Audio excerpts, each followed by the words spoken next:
And I said, you don't get it. Someone just died because they don't have clean water, and you didn't help them.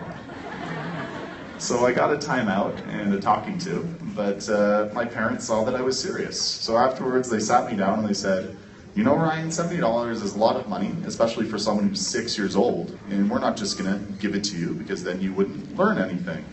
But what we can do instead is you can do extra chores on top of the chores you already do, and we'll give you something magical called an allowance. And if you're serious about it, you can fundraise the money up that way. So I clear the table, but now I was told I had to do things like vacuum, wash windows, I didn't do before. And in exchange, my parents would give me a few dollars at the end of each week. So it was a slow process. I remember it was actually a Lent school project, and it was supposed to last 40 days. And by the time 40 days had gone by, I had raised the grand total of $25. So I failed, and my teacher was a little bit disappointed, but I just had this idea, if I could just get to $70, the world would have clean water. So I kept on working, I kept on doing chores, I kept on putting money in this cookie tin that I was collecting, so it was just filled with change. And then 4 months later, I was able to raise that $70. It was actually $75, so I surpassed my goal. And school wouldn't actually take the money because the fundraiser had ended.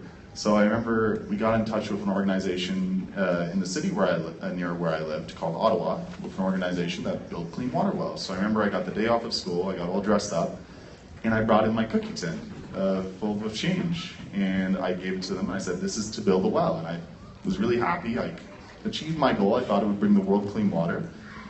And they kind of did the same thing my parents did when I came home with the idea. They tilted their heads and said, aw, that's adorable, but it's gonna cost at least $2,000 to build a well, like 20,000 pesos. But good job, now off you go. And I was a little bit frustrated, but my math skills still weren't that great, so I just thought if I did a few more chores, I could get there. So I started doing more chores, and my parents, they had to sit me down again and said, Ryan, you're not gonna be able to do this by yourself, but you did a good job. It's not gonna go towards building a well, but you should feel proud of what you did. You did more than what most people would have done. But I had that idea still. If I could just get to the 2,000 now, I could build a well, and people all around the world would have clean water. So I remember I went back to my school and talked to my friends about it. And I said, we need to fundraise to get this well. It's gonna cost a little bit more. And my friends said, no, like, let it go, Ryan. That was months ago. Like, we did fine with our project. Now let's go and play football, sorry. And I remember I had to make it a little bit more applicable to my friends. So I remember that's when Pokemon cards first came out. It's like trading cards. And I remember they were coming out, they were very popular. So I remember I had my first fundraiser. It was a Pokemon card raffle. So I did it with a few of my friends because I had to make it applicable, and then we put in wells and water content into the Pokemon cards kind of thing. And we were able to raise a little bit of money, and my teacher saw what we were doing and said, oh, that's amazing. I didn't know you were still doing this, Ryan. I thought you failed. Would you like to give a presentation to the class? And I didn't really want to, but I did, and talked about what I was trying to do. And then I gave a presentation to the other grade 1 class. And then I think my first official speech was when I was 7 years old to the Kemptville Rotary Club.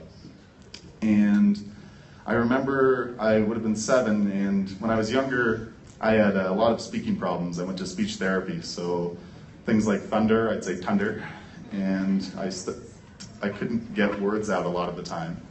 So it was very difficult to understand me.